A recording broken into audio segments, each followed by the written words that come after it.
bonna abaliwo ba Luganda n'oluzungu tusooke luzungu tusooke kino luzungu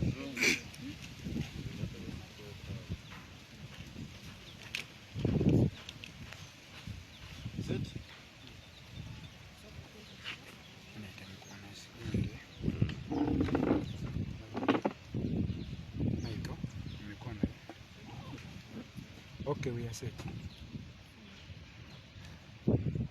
Yes, fellow Ugandans, I invited you today to my first statement in my Wakusazibwamu Center's academic papers about to by the commission yesterday. The preamble to our constitution, Ugandans committed themselves to build a better future through democracy. And Nigeria's Babatunde was clear that democracy placed premium on non-conformity and freedom of thought and expression. The emphasis on constant questioning of authority, discussion of issues, and consideration of policy options that are non-violent and respectful of the lives of others. Democracy is rooted in diversity, contradiction, and competition. Therefore, applying for Wakusazibwamu's academic documents and making them public, as I am doing now, is a true expression of democracy. I'm thankful for the Electoral Commission who availed to me the documents in the shortest time possible. I was availed with all the documents presented by Wakusazibwamu at parliamentary nomination, and I was able to discover 3 important aspects which are important to this country, especially on presidential aspirants. Number 1, Honorable Wakusazibwamu was not born in 1982, as he claims, because his diploma academic transcript from Kalulu University shows his date of birth as 12 February 1980. This is a very big discovery of a person who aspires for the first office in this country and riding on a purported young age. Number 2, Honorable Wakusazibwamu failed mathematics at O level, getting F9, hence casting doubt on his ability to steer the country. Number 3, Honorable Wakusazibwamu Robert failed general paper at A level. No wonder his inability to achieve policy issues for the country. Now, what's the way forward? Article 102F of the Constitution, which is enacted in similar terms like Article 80, sub-Article 2F, states, and I quote it, a person is not qualified for election as president if that person has, within 7 years immediately preceding the election, been convicted by a competent court of an offense involving dishonesty or moral turpitude. From the face of the papers of Honorable Robert Wakusazibwamu, he was dishonest with his age, and what is required to block him from being nominated is arrangement of evidence necessary to convict him of any offense involving dishonesty before the election day. Accordingly, steps are underway to retrieve the several documents signed by Honorable Wakusazibwamu Robert from Kalulu University, National Identification and Registration Authority NIRA, where he applied for National Identity Card, Parliament, where he signed the biodata form, Passport Office, where he applied for a passport, and other government offices where he was dishonest with his age. The evidence will sustain criminal charges against Wakusazibwamu under Section 76, subsection B of the Registration of Persons Act 2015, which states that a person who gives false information or makes a false statement when providing information for an entry or obtaining the issue or reissue of national identification card commits an offense and is liable on conviction to a fine not exceeding 120 currency points or imprisonment not exceeding 5 years or both, as well as Section 115 of the Penal Code Act, which provides that whoever gives to any person employed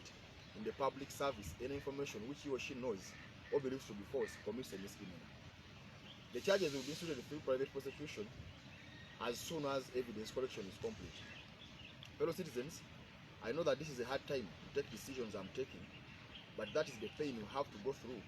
if you are to enjoy the real democracy envisaged by the framers of our constitution and block dishonest leaders from making their way to the ballot. I'm aware of those threatening violence because they must be aware, but they must be aware that the law allows me to defend myself in all ways possible and also punishes not only violence itself but threatening the same. Allowing violence threats to distract us will remain giving away our fight for democratic freedoms in the hands of rogues, which you cannot allow. As for those writing and talking about me in respect of this subject matter, they are free, provided they do not defame my name and reputation, as that will attract legal sanctions at their own costs. So that is my brief statement and disclosure of the documents, which documents I have with me and which I'm going to share with you, so that you are able to analyze yourselves what I mean, that this is a man who is dishonest, who lies about his age. There's a different age at Makerere, there's a different age at Parliament, and now we are going to find out critically what did he feel at Makerere, what did he feel at National Identification Authority when he was applying for National ID, what did he feel at Parliament when he was filling in his biodata form. Any question in English?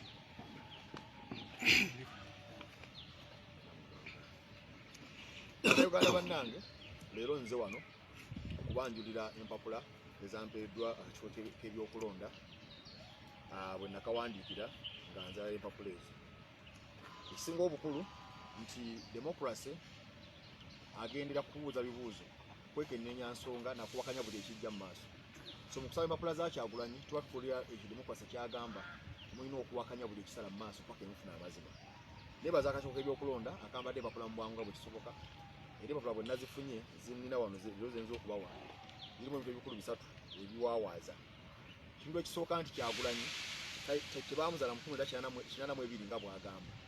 Kuba empapula ez'Emakerere ziraga nti baamuzaala nga 12 Okubiri mu 1980. So kino kintu ky'amaanyi nnyo ku muntu ayagala obukulembeze obw'eggwanga, nti alimba emyaka n'asala emyaka ng'ate agamba nti omusindi gwajjirako lwakuba nti abeererawo abavubuka n'abagala nabo beebereremu. Ensonga ey'okubiri nti Honorable Kyagulanyi yagwa okubala ku senior 4. Awo ne twebuuza omuntu eyagwa okubala ku senior 4 n'atambuza ate eggwanga eririmu economy n'ebiringa ebyo. Ekyokusatu, Kyagulanyi yagwa general paper, mu Uganda ze bayita paper eri general ku senior 6. So kitwewuunyisa nnyo engeri gy'akolamu ebintu bye, bamubuuza n'ebibuuzo ebya economics abitegeera, lwa nsonga ku ssaawa eyo teyabitegeera. Akati ekibuuzo ekiriwo ki ekiddako oluvannyuma lw'okuzuula ebintu bye bisatu. Ekisooka akatundu 12 namba 2F akasemateeka kafaanagana akatundu 8 namba 2F kagamba nti omuntu takkirizibwa kwesimbawo ku bwa pulezidenti singa abeera asingisiddwa omusango myaka 7 nga tebannaba kulonda ogulimu obulimba oba okusiiwuuka empisa. Akati nga bwe mbagambye, empapula za Mwami Kyagulanyi bw'ozibikula bw'oti zikulagirawo nti yalimba era yasiiwuuka empisa, mulabbayi mulimba. N'olwekyo tutandise okukola kyonna ekisoboka okulaba nga tujja ebiwandiiko ebyo kwe yalimbira. Twajja electoral commission, tugenda kujja ebiri Makerere University, tujja ebiri mu Nira nga asaba identity card, tujja ebiri mu Parliament, tujja ebiri mu passport office, tulabe wonna wonna we yagenda nga amaaso obulimba obwo. Obujulizi obwo bujja tuyamba okugula emisango ejja nagomera ku Kyagulanyi, naddala nga tuyita mu kawaayiro 762 ak'etteeka ery'okuwandiisa abantu era 215 akagamba nti omuntu yenna bw'abanga alimbye n'awaayo information enfuba mu musobo mu National ID azza musango gwa naggomala ogumusiba ebbanga lya myaka 5 okusasula engassi etasukka currency points 12 currency point erimu emitwalo 22. So obusango bwa myaka 5. Waliwo n'akawaayiro 1015 aka Penal Code Act naka kagamba nti omuntu yenna awa amawulire ago awa information ey'obulimba eri omukozi wa gavumenti yenna naye akola musango. N'olwekyo emisango egyo tujja gigula tunamala okukuŋŋaanya obujulizi, tujja gigulawo ku lwaffe lwange ng'omuntu ndabe nga njiggusa. Nkimanyi abamu kumbe kati mugamba embeera nzibu nnyo malirizo okolota ekintu bwe kiti essaawa democracy agula musaayi naye gyaffe baafa balwanyisa abazungu ne balwanyisa Bobi ne balwanyisa baamini nga bagala nfuga ya democracy. Kale enfuga ya democracy erimu okwekenneenya buli kintu kyonna obutakkiriza muntu mulimba. Tubonyebonye ne Museveni wano ng'ekimu ku bintu bonyaabonya naye kwe kuba nti tetumanyi myaka gye baamuzaala, bw'agiranga yeekyusa, bw'agiranga asaamanya, bw'agiranga tatebambatiza. Akati tuyinza kukkiriza muntu akola ki alimba bw'ati okugenda ku ballot paper. naye waliwo abagenda nga bakangakanga eyo waliwo babeerewo ne bafeteninga ne bakangakanga abo tubamanyi naye bakimanye bulungi nti amateeka gakkiriza omuntu okwedifendinga okwewanako baba bamulumbi tukimanyi bulungi ate era gabonereza omuntu atiisatiisa ate era gabonereza n'oyo omuntu akoze violence abaagala okwogera n'okubaako byeboogera nga ebyenjawulo mabirizi baddemu okubyogera kasita tebandebula kuba banandebula awo embuga z'amateeka zezijja okulamula basabo ne bannya bebiwandiiko bwebiri nga bwe babimpadde era mujja mujja biraba ebyemakerere ebya senior fone byonna byonna aleme gamba namulebudde n'enkola zonna ensejja kuziraba tukyuse n'omuzannyo mu byobufuzi okugamba ebyobufuzi bya Uganda birina okukyuka nti omuntu bw'ojjoga nti oyagala kufuga abantu buli kimu kirina okuba nga kiri mu musana wasomera wa wafuna bubonero ki byonna byonna nga byeraga lwatu abantu bamanye so ensonga eyo tugitandiseeko era ndowooza abaana abagaba bajja kwesimbawo okutufuga bajja tandikanga okwekene okuba abeegendereza nga bamanyi nti bwenvaayo buli kimu kyonna kyonna kigenda kuvaayo neyanza ekibuuzo ekisooka olowooza buno si bunafu bw'akakiiko k'ebyokulonda akakkiriza empapula zino nekataaze kenneenya mu ntandikwa nga Robert Kyagulanyi Ssentamu yeesimba ku bw'emukulu akakiiko k'ebyokulonda tekakebera myaka akakiiko k'ebyokulonda kaali kaagala ampapula za senior 6 ampapula za senior 6 muntu kubanga yayita Kyagulanyi nkugambe newankubadde yafuna omwenda mu maathi senior 4 yagifunamuko yafuna eminaana gye ne 23 yayita newankubadde yagwa general paper yafuna simu history ebyo anaabifunamu ddi olomisi kulisha Religious Education Act n'afunamu ddi so yayita so bwe yabaye empapula nga yayita kati emyaka talina bwe yagijjuza mu kakiiko k'ebyokulonda newankubadde yabawa empapula z'emakerere eziraga date of birth ye nga 1998 kati awo sina wenkanenyeza mukulu mubirizi ekibuuzo ekyokubiri twakulaba wavaayo n'otwala kabaka mu kooti oba n'otwala obwakabaka bwa Buganda mu kooti eyo omusango obwakabaka ne buguwanga kati tukulaba ozene ku Robert Kyagulanyi Ssentamu abantu bandirowooza nti nooba wasasuddwa okukola kino kasooke mutereezo obwakabaka tebuwangulanga musango omusango guli mu Supreme Court gulinza ensala y'abalamuzi ba Supreme Court twaguwulira zaali 18 omwezi ogw'omukaaga omusango gwawulirwa tulinza ensala y'abalamuzi 5 ebyakabaka bikyali mu kooti ekyokubiri ekyokugamba mbu bansasudde okukuba kunjeregana kunyooma kulowooza nti saasoma nasomera Makerere nafuna point 25 ku senior 6 so neesobola so gwokulowooza mbu waliwo alina okuntuma ebyo biba bya bulimbo buba bunafu alowooza omuntu waba omunafu ng'agamba nkirabika ono baye kayanywedde enjaga kyava nkuba ekikonde no bwe bankuba ekikonde mankikubye kuba tuli mu resi kuba nina amaanyi agalwana ndowooza nkuzeemu olowooza kiki ekiremesezza abantu nga ggwe abalina obuvumu okuvaayo okulwanirira eggwanga sako n'enkola ya demokulasiya okuvayo ne boogerako eri eggwanga oba okulaba nti eggwanga litambulira mu mikono emituufu abantu buli omu akola kyasobola abamu tebalina busobozi bwennina abamu tebalina buvumu bwennina so buli omu akola kyasobola kati ffe abaali amanusitulwako ku ddaala that's why tulina okuvaayo netwogera netukola kyetusobola okukola ate netulaga abaana abajja abato n'ensejja nti tebabikola bwe bati bw'oba otambula mu bulamu olina okwegenza bwe okola ki buli w'olinnya saawa ojja tuka bakole ki banoonyeewo nti walinnyawo otya era ebintu biwanguwe kanso ng'otunulidde obuyigiriza obwo otulaze n'embeera eriwo like mu kulimba emyaka olowooza kirina akakwate n'enzirukanya y'ebyobufuzi mwami Kyagulanyi Robert bw'atambuzaamu embeera y'ebyobufuzi ebyobufuzi bitambulira mu mateeka ga Uganda twateeka ebintu bibiri ku bakulembeze ekisooka balina okuba nga baasoma ekyokubiri balina okuba nga balina integrity kyeva tugamba nti omuntu oba bamukonvikitinga omusango gulimu obulimba teyeesimbawo paka emyaka 7 kati Kyagulanyi bw'aba yalimba ne bamukonvikitinga omwaka guno n'akalulu akaddako takeetabaamu era nga message eri mu bantu egamba oba oyagala okutufuga weeyise bulungi tambula bulungi mu bintu byo tebakusingisa misango tolimbalimba because omuntu omulimba muli aba muli wanguzi omulimu kwasa ku office encha n'agibukalamu ajja kubbanga ssente abalimbe nti zaakoze oluguudo ate nga teyazikoze eki bo buli bwenguzi buva mu bulimba nti abba ssente n'alimba ekirala so abakola ssemateeka waffe obulimba baabuteekako natti ti omuntu omulimba kasatu kukwata bwe tuti tojja kulingiza ku ntebe ya byabufuzi kumala myaka 7. Kibuzo kyange kisembayo waliwo enkola mu ggwanga lya Uganda nti oba oli awo abantu abeeyisa obulungi abaasoma obulungi beebalamye ebyobufuzi nga baga nti ebyobufuzi byabayaaye byabalimba bagiyita date game. Osuubira nti kino kirina engeri kiyinza okulongoosamu ebyobufuzi? Era abantu abasoma bali mu byabufuzi kubanga gambye ku level ya parliament n'oku LC5 n'oku president n'okubanga bakola ki nga basoma naye abasoma bafuusa abayaayi obuyaayi bubeera mu muntu tebuli ku yasoma n'atakola ki n'ataasoma obuyaayi bubeera mu muntu naye ng'olina obbanga wasoma twaga minimum level erina kuba ya senior 6 obuyaayi bubeera mu muntu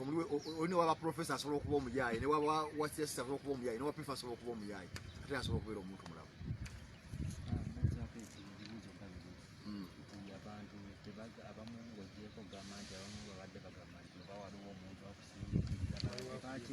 Tebakirabe ng'okulemesa Kyagulanyi ekyokubiri ekisooka Kyagulanyi okumulemesa okwesimbawo kiri mu mateeka bagambe demokrasi akolera kukusikamiguwa kukaayana so obugwa busobola okusikibwa nebugamba nti gwe tojja kgenda ku ballot. It's perfect within the law era kiri democratic gwotayagala omulemesa gweyagala n'omukolaki n'omuyisaawo. Private prosecution mu mateeka omisango gya nagomula gisobola okuleetebwa mu ngeri bbiri. Gavumenti esobola okuguleeta bwetaba kuleeta omuntu abujja asobola okukola ki okuguleeta ekiriwo nti DPP mu katundu 12 akasemateeka bamuwa obuyinza obujja n'atwala omusango ogwo naye ate si buli muntu agutwala okitegeera kakati nze wemba nkuŋŋanyiza obujulizi bwaye nga nze mbulina nyinza obutagala kubuwa gavumenti okitegeera nkibubula mukole ki mubukozese nze nga bukuŋŋanyiza nagala n'abuyiga byonna gye mbuyizze sobola nawe okubuwa kooti naye nga omulamuzi Kyagulanyi mutumye tumuguleko omusawo gw'okulimbalimba gavumenti abofisa ba gavumenti alina emyaka bwegiti ate nga talina myaka bwegiti yajuza emakerere mirala najuza kunira mirala najuza mu palamenti mirala byonna byonna byaki bikontana kakati awo wendeta private prosecution nenda bizinyi gizibaddewo muzirabye abantu babadde bazitandika ezimu succeedinze ezimu ziganye nemanye eno kiba twakunganya obujulizi obumala nga nagweyimbamu alaba ku obujulizi bukola ki buliva olumye kati bufina nakatira nakati bumana naye twagala twongera okubunyikiza nekirala abantu babuuka mulina butakkaanya lwaki mu bantu bonna balonzeeyo abantu asula omaze mulagirire gendeeka ntezo badde obuuza abantu beebuuza lwaki mu bantu bonna walonzeeyo mulina obutakkaanya bonna nti musika mulina musikamu bantu kubanga abantu lwaki ye Kyagulanyi kubanga Kyagulanyi yaliko ebibuuzo ekisooka Kyagulanyi agamba emyaka gy'alina nga ndaba tagirina. Kyagulanyi ebintu byateeka mu palamenti byateekako ebiri ku Wikipedia ku Google byonna bigamba bamuzaalakyanamu ebyo naye nga bwe mulaba naye nga bwe mumanyi tebamuzaalamu akoomwo. Kyagulanyi namulaba mu 2 ku TV eka program ya Leti Shea yagundi yasitwaka mwezi 2 nga Kyagulanyi akubya akakoma ka Lulendera nga muvubuka w'amaanyi nga ne mukaga yake ali agimaze kati bw'abantu gandi bamuzaalakyanamu ebiri abagamba alina emyaka 18-19 olaba nga waliwo obuki obulimba kati fenga aba constitution abagala democracy mu Uganda tulina okulaba nga omuntu ajja mu ntebe y'obwa president ajjamu mu ngeri entuufu ate nga si muyaayi. So omuntu omuyaayi alimba emyaka mwagala ki ekisingaawo muli mubuuza muti ez'eddwaliro bwabwe ziba nga zaabuze nga n'emyaka ekiri basic yakikola ki yakirimba. So abaala bonna tebafaanagana na Kyagulanyi kuba ye obulimba bwe obw'emyaka buli greyaling nnyo so tulina obunoonyereza eriyo ate nekyala abaala banafu kakati bw'ogenda mukano gwange ayina ayagala okwesimbawo okimanyi talina lugendo osekera bw'ogenda promotion omanyi talina lugendo akati amaanyi g'omuteekako gakola ki gawukana kuona agenda agamba abantu nti mission 2021 ngireese awo tukatwala era eyo n'abakola opinion polls bagamba nti wuno wakubiri so tulina owokubiri ono muhaatubuulire Museveni tumanya tulimbalimba dda n'afiira ebbanga ddene ono ayagala omugira gyali atya so tebalina kubaawo mpaana eri awo newakubadde kabanyiza otwala mukwalo gwa ekirawo naye tebalina kubaawo mpaana eri awo okumubuuza kuba newandibadde naye nempalana ebintu buli kimu nga kirikiriye kiki aye naalyekwasizza ki kati bino byonna byonna biggweerawa ku nkomerero nkubuyidde gyebiggweera kulemesa Kyagulanyi kugenda ku ballot paper otamunominatinga baba bamunominatinze bamusanguleko okumala emyaka nga 7 kana akaveemu n'akaddako akaveemu kubanga abakola ssemateeka waffe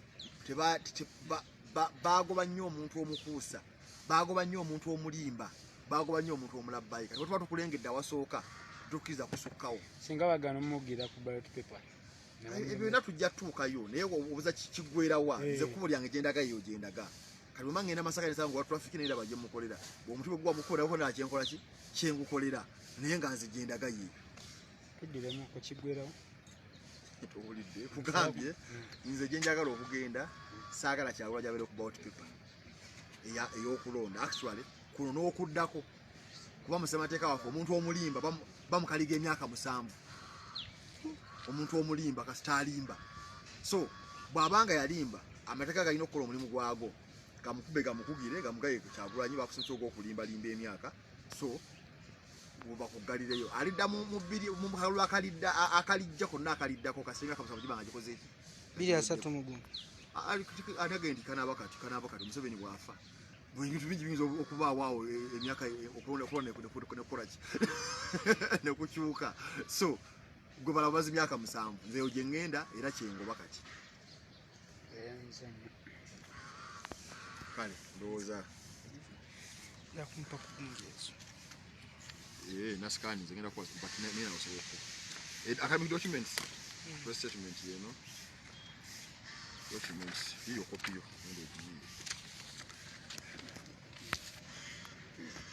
ndio TV ndio muhimu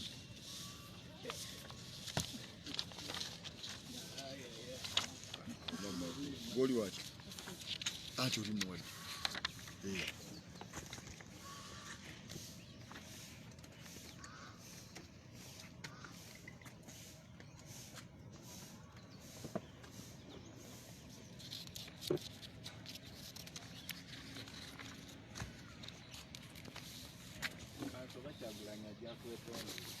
ati osobola okukola ki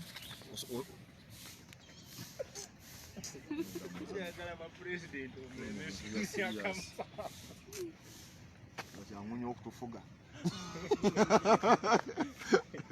abantu balwanyisa mini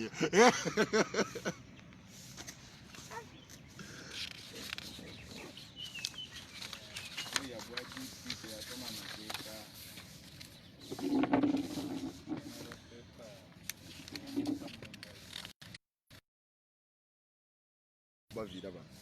agambye ali wali eri mugondo abadde awo ku tesike kati mwaba maze nga mujjawo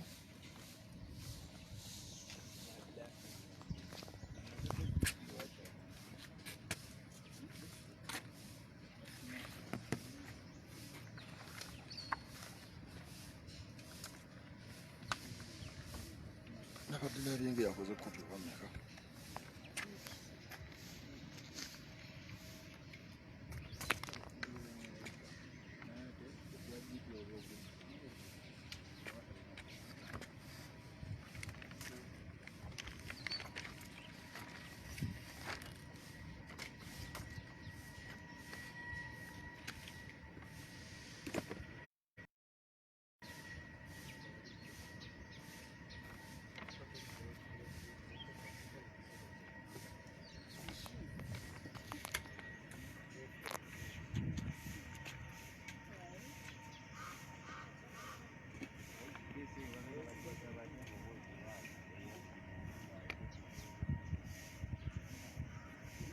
mbitaddemu press statement yange bagikuoleza wano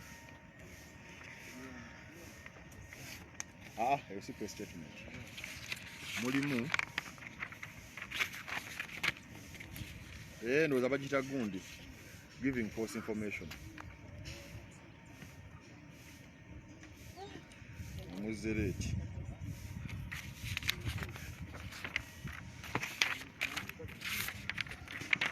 azizo muziyiseemu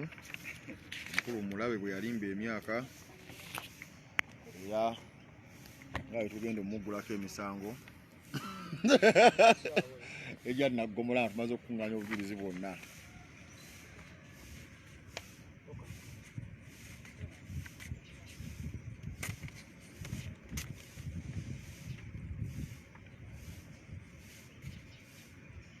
Ate kati muteekako bbaluwa yange mumukwate ziri empapula ze totandika ku page 2 page 2 page 3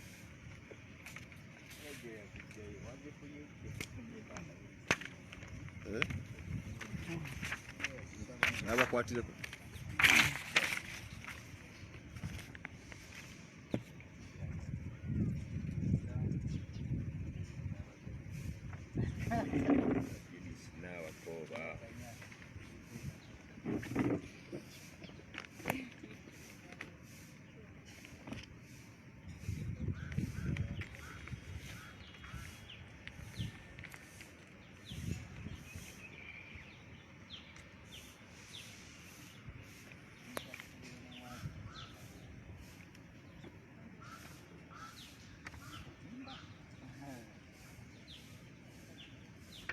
amateekere press statement WhatsApp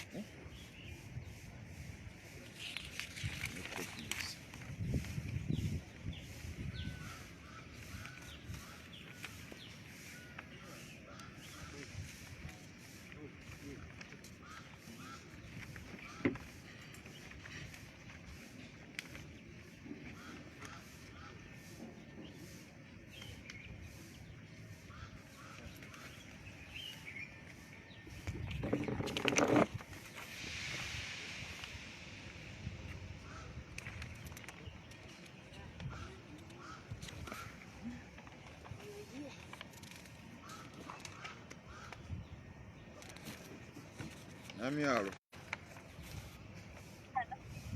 ogamba otya nno halo nyabo wanje morning to you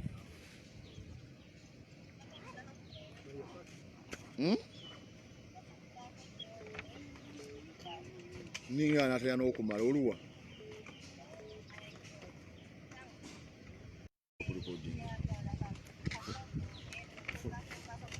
kuna boda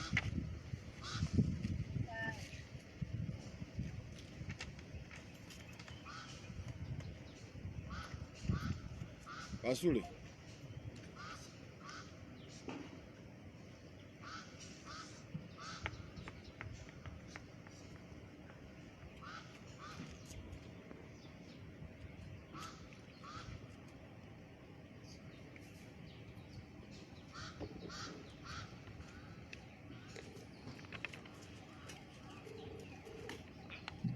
Kasule oluwa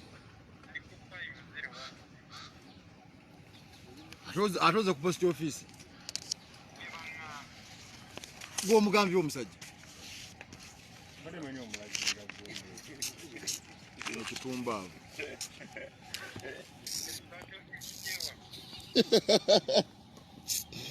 ndi mulago nagayingira kuba mulago aye naye ne bakulimbalimba ebyo omugambi ali ku stress square omugambi bamugambi oli ku stress square ndi mulago we nagambye ku mabega wa Women's Hospital oba nsobola okuweza press statement ne gundi ne documents ogenda otandika okukola kuba kati ono nabadde mmanyi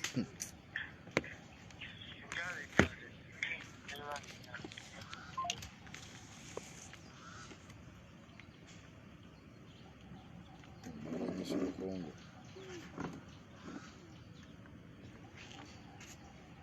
kali omulagidde ani yabadde aliyo